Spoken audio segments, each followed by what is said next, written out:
Bonjour, aujourd'hui j'aimerais faire une vidéo sur les ouvrages de théologie que je trouve essentiels d'acquérir et d'avoir donc à disposition chez soi.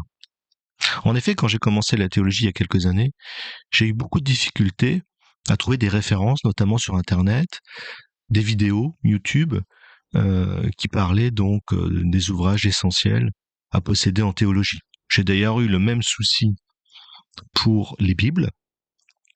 Ce qui m'a amené d'ailleurs à acquérir au fil du temps beaucoup de Bibles pour trouver là où les Bibles qui me convenaient véritablement. Et en fin de compte, maintenant, je dispose de à peu près plus d'une vingtaine de Bibles, 25, enfin, faudrait que je vérifie.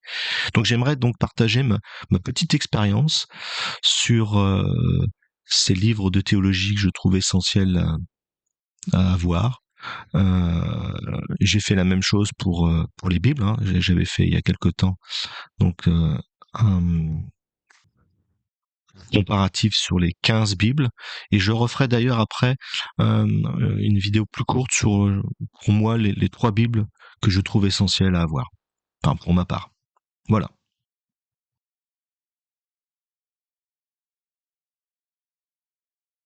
Alors pour commencer, on pourrait se dire, l'ouvrage essentiel en théologie, c'est la Bible. Eh ben, je ne crois pas, le numéro un. Donc je vais vous en présenter plusieurs d'ouvrages de théologie. Pour moi, je trouve que l'essentiel avant la Bible, évidemment, je ne dis pas que la Bible n'est pas essentielle, hein, c'est pas du tout ce que je dis, mais pour moi, pour un chrétien, et notamment pour un catholique, l'ouvrage essentiel qui permet d'ailleurs de mieux comprendre la Bible et de ne pas faire de faux pas, c'est le catéchisme de l'Église catholique. Il en existe différentes versions. À l'écran, vous en avez trois, enfin voire quatre, parce qu'il y a le catéchisme de l'Église catholique abrégé. Alors pour le catéchisme de l'Église catholique abrégé, il est intéressant, mais comme son nom l'indique, il est abrégé, donc il est assez court, peut-être plus simple, mais il n'est pas complet. Donc celui qui est véritablement complet, donc vous avez une version de poche qui est à droite, version pocket, qui est pratique, mais c'est écrit quand même assez petit. Et à gauche, donc moi j'ai la version que vous voyez apparaître en couleur noire. Il y a une version donc un peu plus récente. Alors c'est un gros ouvrage qui peut faire peur. Il fait presque 700 pages. Il est assez lourd. Donc en version non poche, c'est écrit assez grand, ça aérait. C'est classé par numéro, donc pour s'y retrouver. Et c'est très clair. Alors il y a des parties qui sont un peu plus compliquées, ça peut faire peur, hein. Mais à force de s'y plonger, on se rend compte que on retrouve toutes les définitions importantes, tous les points importants qu'un catholique doit connaître, et ce qui permet aussi d'ailleurs de bien comprendre la Bible, parce que vous avez plein de passages où on explique finalement la Bible. La première partie de cet ouvrage est intitulée La profession de foi, enfin de la foi. La deuxième partie est intitulée La célébration du mystère chrétien. La troisième partie, La vie dans le Christ, où on va retrouver les 10 commandements. Et la quatrième partie, La prière chrétienne. Donc je vous ai mis un extrait justement de la troisième partie, deuxième section sur les 10 commandements, où dans ce catéchisme de l'Église catholique, on va retrouver donc une explication très détaillée des 10 commandements. Et notamment à l'écran, vous avez donc Maître, que dois-je faire? Le numéro 2052. Maître, que dois-je faire pour posséder la vie éternelle? C'est le passage dans le Nouveau Testament du jeune homme riche. C'est dans l'évangile de Matthieu, au numéro 19. Donc voilà, premier ouvrage, je dirais l'essentiel, numéro 1, le catéchisme de l'Église catholique, pour ne pas, on va dire, mal interpréter, mal comprendre la Bible. Deuxième ouvrage, qui vient juste après, c'est une bonne Bible. Alors, une bonne Bible, pour bien comprendre la Bible, parce qu'il y a des passages qui sont quand même assez compliqués à comprendre, notamment l'Ancien Testament, ça serait de posséder donc une Bible d'études. Je vous ai mis un exemple. Il y en a beaucoup de types de Bibles. Donc c'est la Bible que je préfère au niveau de ses explications, de ses notes d'études, hein. C'est la Bible des peuples. Alors, au sujet de sa traduction, c'est pas forcément celle que je préfère, mais c'est vraiment celle que je préfère pour ces commentaires qui sont vraiment, on a vraiment un commentaire pastoral qui permet, c'est pas technique, on n'a pas des notes archéologiques, hein, comme avec la Bible archéologique, qui est une Bible protestante, mais on a vraiment des notes d'études à la portée de tout le monde qui permettent vraiment de bien comprendre la Bible et de ne pas faire de grosses erreurs. Alors vous avez à l'écran euh, euh, trois sortes de Bibles des peuples. Celle de gauche, c'est une Bible en cuir ou simili-cuir, je ne sais pas vraiment exactement. Celle de poche, celle du milieu, c'est exactement la même, mais elle ne se ferme pas, il n'y a pas de fermeture éclair. Et celle de droite, c'est une Bible grand format. Alors malheureusement, elle ne se vend plus neuve. On peut la trouver d'occasion. Et ce modèle-ci avait un, un CD qui permet, on peut l'installer sur son ordinateur, qui permet d'avoir donc toute la Bible en version électronique. Alors je vais vous le montrer à l'écran. Voilà. Alors quand on ouvre le, le logiciel, hein, il suffit de l'installer, puis après il n'y a plus qu'à cliquer sur l'icône. On a en fait deux possibilités, soit une partie document, là j'ai pas ouvert la partie document, et donc la partie Bible. Alors dans cette partie Bible, j'ai mis même chose le passage de Matthieu 19 avec le jeune homme riche, vous voyez. On a donc tout le texte ici. Alors on peut changer évidemment de, de livre. On peut mettre par exemple l'Ancien Testament, les Proverbes. Voilà. Alors je reviens sur Matthieu, et on peut évidemment aussi avoir les notes. Alors les notes, il faut cliquer sur les commentaires, ici. Voilà, vous avez donc toutes les notes ici dans l'introduction sur l'évangile de Matthieu. Qui était Matthieu, appelé aussi Lévi? Nous lisons dans l'évangile qu'il était collecteur d'impôts et que Jésus en a fait un des apôtres, etc., etc. Alors si on veut avancer dans les notes, il suffit de cliquer ici et on avance. Donc on arrive à voilà, Matthieu 1, Matthieu 1 jusqu'à 1,18, etc., etc. Donc on a toutes les notes.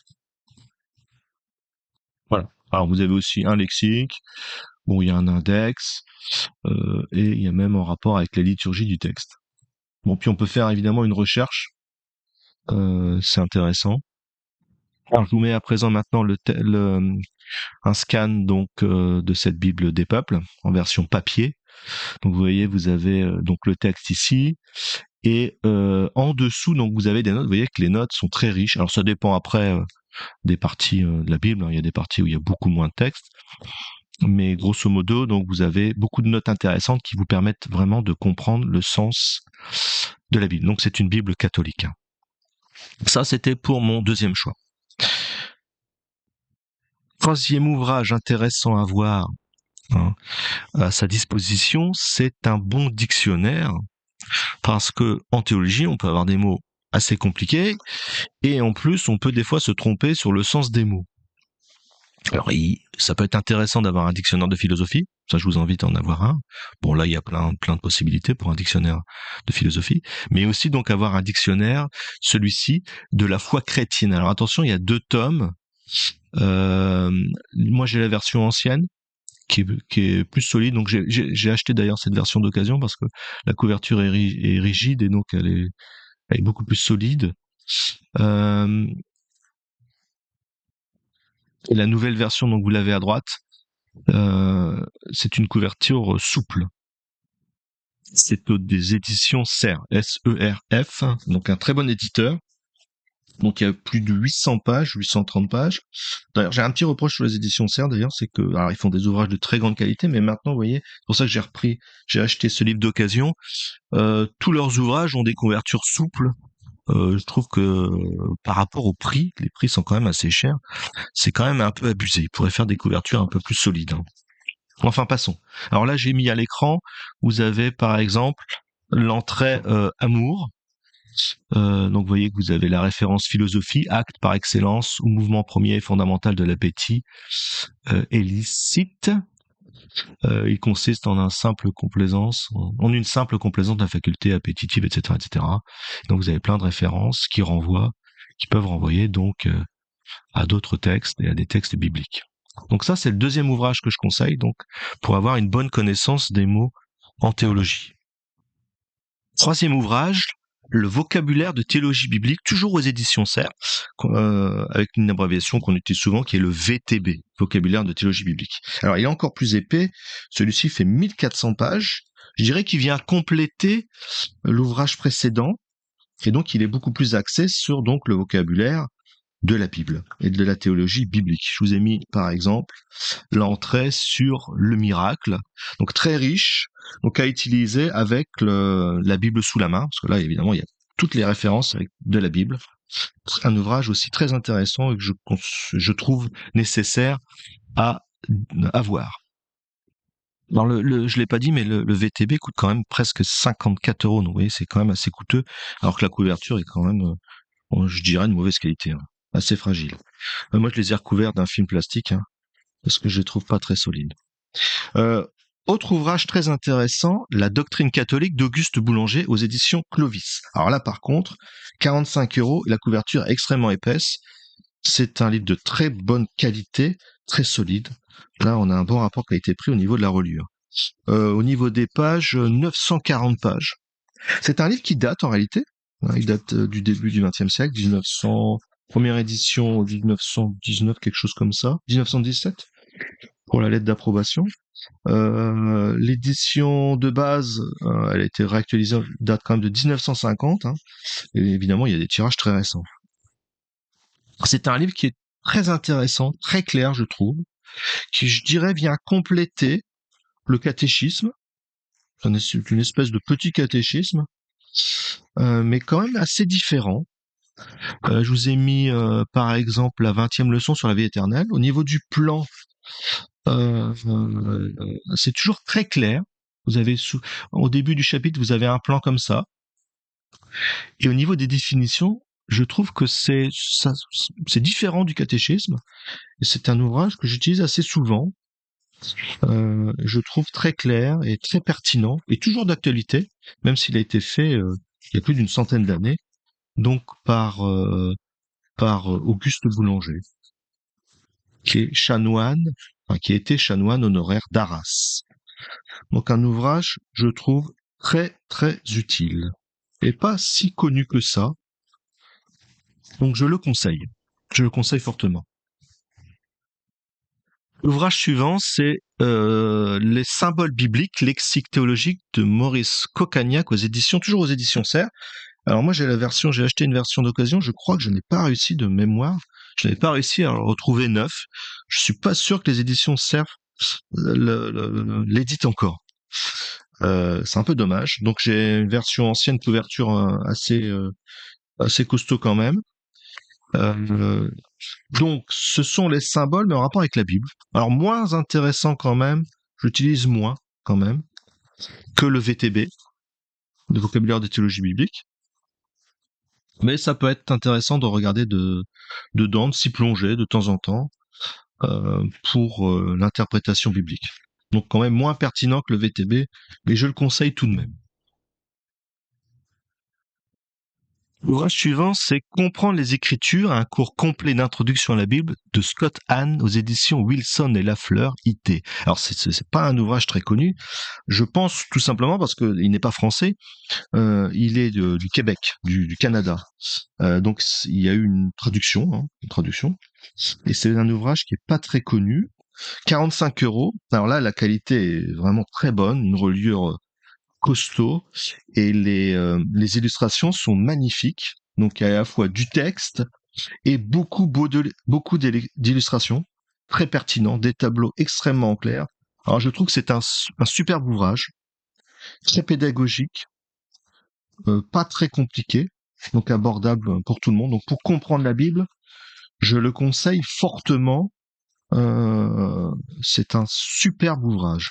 Alors, je vous ai mis à l'écran quelques 2 pages, je crois. Donc, il y a comprendre ici, par exemple, les Écritures. Vous voyez donc le texte ici. La soumission de Marie à la volonté de Dieu contraste avec la longue la longue histoire de révolte d'Israël, etc. Une illustration et un tableau où on compare donc David qui apporte l'arche et Marie qui visite Élisabeth avec les points de comparaison. Vous avez souvent des points de comparaison d'ailleurs entre l'Ancien et le Nouveau Testament qui sont très pertinents, comme celui-ci. Là, j'ai mis une page plutôt à la fin de l'ouvrage sur l'essence spirituelle, le sens spirituel de l'écriture sainte. Hein. Donc ici, 3 sens, le sens allégorique, le sens moral et le sens anagogique. Vous avez ce genre de choses. Donc c'est un ouvrage que je conseille fortement, pas très connu, mais un bel ouvrage et qui permet de se plonger vraiment dans les Écritures et de mieux les comprendre. Vous ne regretterez pas, je pense, votre achat. Voilà. L'ouvrage suivant, il s'agit de 2000 ans d'histoire de l'Église par Paul Christophe. Alors moi j'ai la version plus ancienne qui est l'éditeur Droguet et Ardent, et il y a une version plus récente, MAM, que je ne connais pas, mais c'est à peu près la même chose. La version plus ancienne a une couverture vraiment assez solide.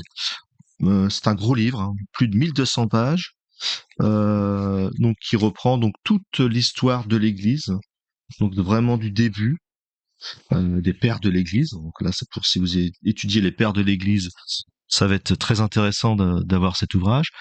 Alors c'est très riche, on peut s'y perdre. Alors vous voyez qu'à chaque fois, ce qui est intéressant, c'est qu'il y a la colonne de gauche pour une page de gauche ou la colonne de droite, vous avez une espèce de mini résumé pour s'y retrouver un petit peu. Vous voyez là, c'est marqué fruit d'une collaboration étendue. L'encyclopédie observe une orthodoxie de façade, mais elle critique les institutions. Je vous ai mis la page sur l'encyclopédie et un peu les mensonges des encyclopédistes comme Montesquieu, Voltaire.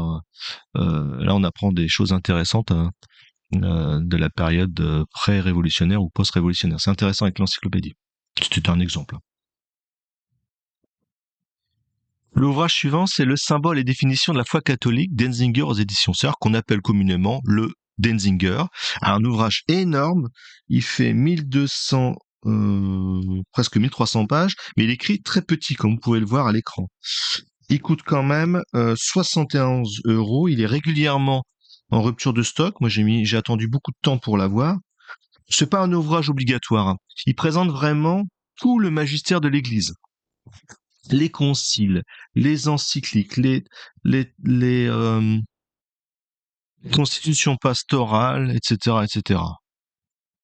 Alors vous avez évidemment le Concile Vatican II, mais quand même le gros défaut de cet ouvrage, c'est comme il n'y a pas eu de réédition récente, il commence à dater, puisque les derniers textes, c'est 1978, c'est avec Jean-Paul II. Donc pas de Benoît XVI et pas de Pape François. C'est quand même un peu dommage. Il faudrait quand même qu'il pense peut-être à refaire une réédition actualisée. Bon, pour l'instant, j'ai l'impression que ce n'est pas encore d'actualité. Va falloir attendre. Bon, c'est pas donc un ouvrage obligatoire, mais si vous voulez aller chercher dans le détail, chercher des choses précises dans le magistère de l'Église, vous pouvez acquérir cet ouvrage. Ça peut être intéressant. Cet ouvrage suivant, là, on change complètement de domaine. Soyez rationnel, devenez catholique de Mathieu Lavagna. C'est un ouvrage d'apologétique. Et je trouve que c'est vraiment un excellent ouvrage d'apologétique. Il est très récent. Hein. Il date de 2021 ou 22, je ne sais plus. Alors Mathieu Lavagna a écrit d'autres livres d'apologétique. Hein. C'est sa spécialité.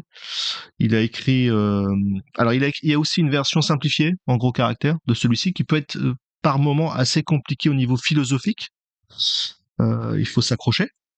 Il a écrit aussi un livre, Les travers de la zététique, pour critiquer un petit peu les zététiciens, si vous connaissez un petit peu.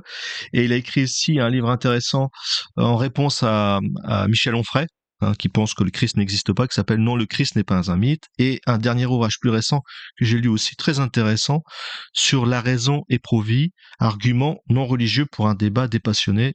C'est au sujet de l'avortement.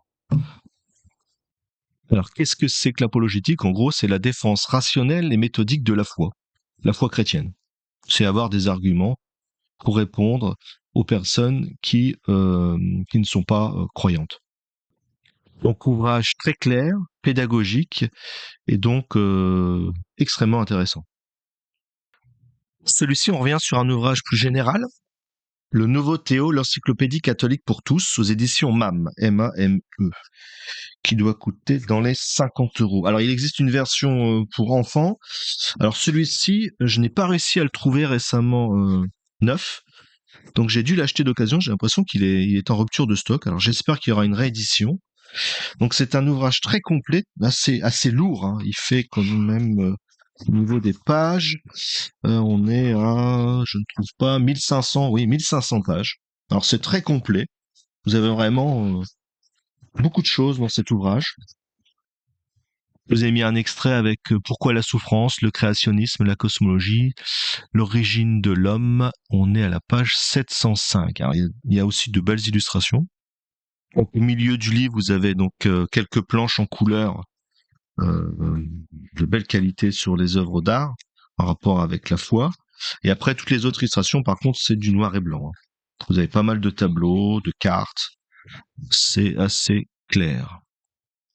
Si on se plonge dans le sommaire, donc dans les grandes parties, vous avez livre 1, des chercheurs de Dieu par milliers, livre 2, la Bible, parole de Dieu, livre 3, l'histoire de l'Église, ce qui permet d'avoir un livre au sujet de l'histoire peut-être plus petit que les 2000 ans d'histoire, hein, donc moins précis mais aussi intéressant.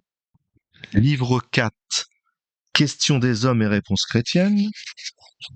Donc il y a le peuple de l'Alliance, le Dieu de l'Alliance, la célébration de l'Alliance, vivre l'Alliance. Livre 5, les catholiques parmi les croyants. Livre 6, l'Église aujourd'hui. Et c'est le dernier livre.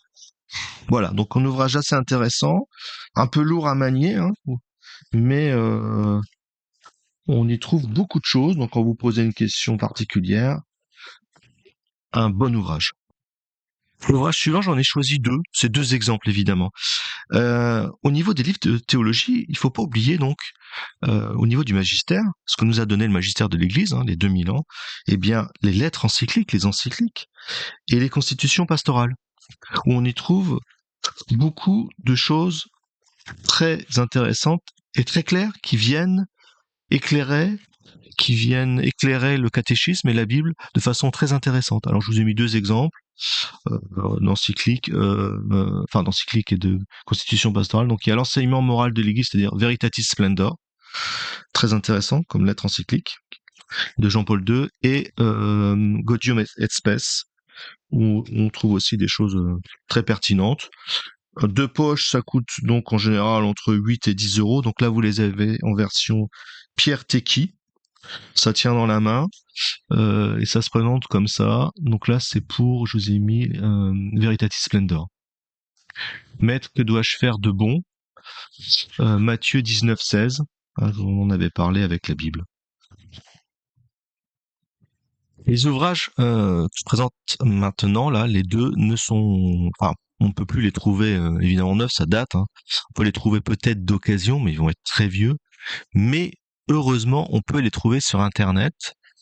C'est la Bible Filion, Sainte Bible commentée et illustrée d'après la Vulgate et les textes hébreux, et en dessous la Bible Le Thielleux, difficile à dire, que vous allez trouver sur un site très intéressant, qui est le site Jésus-Marie attaché.free.fr, où vous avez, je vous mettrai les liens en description, pas de souci.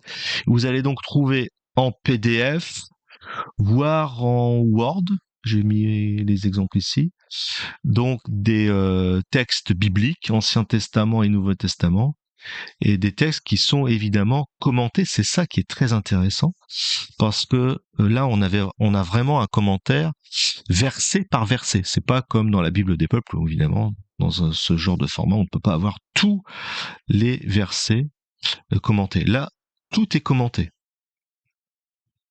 Alors, j'ai mis un exemple ici, avec la Bible...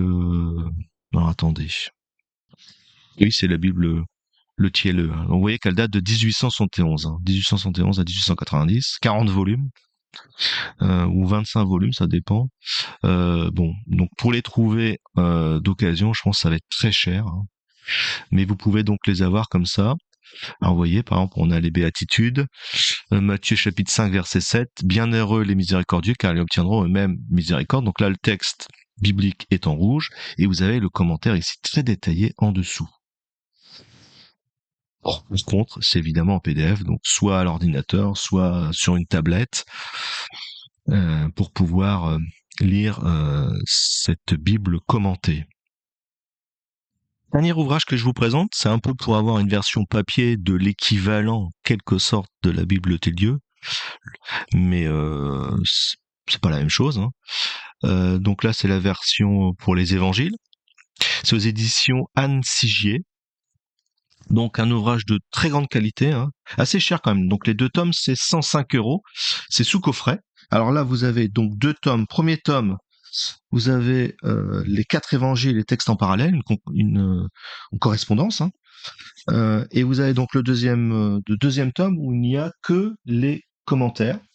Alors commentaires des pères de l'Église, ça date un petit peu. C'est un petit peu ma déception quand même. C'est pas aussi détaillé que la Bible le Thielleux, ça c'est sûr, mais c'est quand même assez intéressant. L'ouvrage est vraiment magnifique, hein. Mais quand même assez coûteux. Alors vous avez heureusement une petite planche des concordances avec les 2 livres pour pouvoir jongler du tome 1 au tome 2 et pour pouvoir retrouver, parce que c'est pas forcément dans l'ordre, hein. Donc Saint Matthieu, Saint Marc, Saint Luc et Saint Jean en dernier, pour pouvoir retrouver donc les versets, sinon on s'y perd, hein. Donc heureusement il y a cette petite fiche papier dans le 2e tome qui permet de se repérer. C'est intéressant, mais à la limite ce n'est pas aussi complet quand même que la Bible le Thielleux, mais ça permet d'avoir donc un ouvrage papier récent. Donc c'est pas forcément très connu. C'est de nouveau canadien, c'est québécois, hein, donc aux éditions Anne Sigier.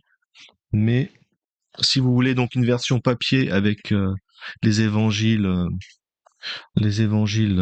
bien commentés, c'est intéressant. Alors, même chose à l'écran, je vous ai mis un passage, toujours le même passage, hein. Les premières béatitudes, Matthieu 5, verset 3. Les 3 premières béatitudes forment un tout indissociable, comme accomplissement des promesses messianiques d'Isaïe, notamment au 61-2 dont Jésus avait déclaré dans la synagogue de Nazareth, etc., etc. Alors vous avez dans la même collection, vous avez le tome 3, ça c'est le tome 2, hein. Tome 2. Tome 3, c'est Actes des apôtres, Romains, Corinthiens, Galates et textes en parallèle, même chose, toujours en 2 ouvrages. Le tome 4, ça doit être Éphésiens, Philippiens, Colossiens, Thessaloniciens, Timothée, Philémon, Hébreu et Tite. Le tome 1, c'est le début de la Bible, c'est le Pentateuque. Et le tome 5, c'est les psaumes. Alors j'ai l'impression qu'il n'y a pas tout, il n'y a pas par exemple dans le Nouveau Testament l'Apocalypse. Voilà, ça nous fait une petite quinzaine d'ouvrages. J'espère que ça vous sera utile. Ça vous permettra d'avoir une base de bons livres de théologie, hein, pour pouvoir faire de la théologie ou commencer la théologie. J'espère que ça vous sera utile. Je vous dis à bientôt. Ah si, j'allais quand même, j'ai oublié de vous dire, je le mettrai en lien, une des rares vidéos que j'avais trouvées au début, hein, quand je voulais acheter d'occasion ou neuf, hein, des ouvrages théologiques. Une des rares vidéos que j'avais trouvées, c'était celle de l'abbé Horowitz, qui s'intitule Livre pour se former en théologie catholique, où on peut retrouver d'ailleurs, hein, c'est grâce à lui que j'ai trouvé le vocabulaire de théologie le VTB, hein, notamment, et le dictionnaire de la foi chrétienne. Donc merci à lui.